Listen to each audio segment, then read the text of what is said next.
মইপিট coastal থানার অন্তর্গত বৈকুণ্ঠপুরের একাধিক জায়গায় বাঘের পায়ের ছাপ দেখা গিয়েছে। দক্ষিণ বৈকুণ্ঠপুর, কিশোরী মোহনপুর, বৈকুণ্ঠপুর ৬ নম্বর লাগোয়া জঙ্গলে বিভিন্ন জায়গায় বাঘের পায়ের ছাপ দেখতে পেয়েছেন গ্রামবাসীরা। এইসব এলাকা লাগোয়া জঙ্গলে বাঘের গর্জন শোনা গিয়েছে বলেও দাবি স্থানীয় বাসিন্দাদের। গতকাল ঘটনাস্থল ঘুরে গিয়েছে পুলিশ ও বন দপ্তর। গ্রাম লাগোয়া জঙ্গল এলাকা দিয়ে ঘিরে দেওয়া হয়েছে। জঙ্গল এলাকা জাল দিয়ে ঘিরে দেওয়া হয়েছে। গ্রামবাসীদের সতর্ক করতে লাগাতার মাইকিং করছে জেলা প্রশাসন।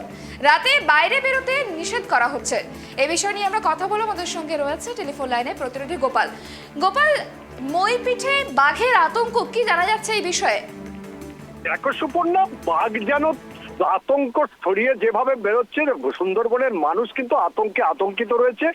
আজ বলে নয়, প্রায় ৩ থেকে ৪ মাস এই আতঙ্ক তাড়া করছে মইপিটবাসীকে। যে বাঘ যে দক্ষিণারায়ণ আসছে, তুমি জানবে যে বাঘ কিন্তু বৈকুণ্ঠপুর এলাকায় রয়েছে। প্রত্যক্ষদর্শীরা জানাচ্ছে গরু টেনে নিয়ে যাচ্ছে, কেউ শুনেছে বাঘের গর্জন। এই যে আতঙ্ক, এই আতঙ্ক গতকাল থেকে শুরু হয়েছে। আতঙ্ক ছড়াবার পর গতকাল রাত্রে যে যার বাড়ির সামনে আগুন জ্বালিয়ে, এমনকি বন দপ্তররা আগুন জ্বালিয়ে শীতের যেমন গরম উপভোগ করেছে, তেমনি কিন্তু বাঘকে ভয় দেখাবার জন্য আগুন জ্বালিয়েছে। এই আতঙ্ক পিছু তাড়া করছে। তুমি দেখবে বাড়ির যারা গৃহবধূ রয়েছে, আগে সকালে বেরিয়ে কিভাবে গরুগুলো রয়েছে, ছাগল রয়েছে, সেই সমস্ত পশুগুলো তাদেরকে বাঘ ধরেছে কিনা, বাঘ নিয়েছে কিনা গুনতি করে তারা ঠিক করতে পারছে। ঠিক করছে। জানতে চাইবো, এই বাঘকে ধরার জন্য বন দপ্তরের পক্ষ থেকে ঠিক কি কি পদক্ষেপ নেওয়া হয়েছে? দেখো, বাঘ কিন্তু বন দপ্তরের সঙ্গে লুকোচুরি খেলছে। একবার এই জঙ্গল অর্থাৎ বইপিট জঙ্গল, একবার বৈকুণ্ঠপুরের জঙ্গল। এখানে একবার বাঘের ডাক শোনা যায়, তো অপরে কেউ বলছে যে বৈকুণ্ঠপুরের ডাক শোনা যাচ্ছে।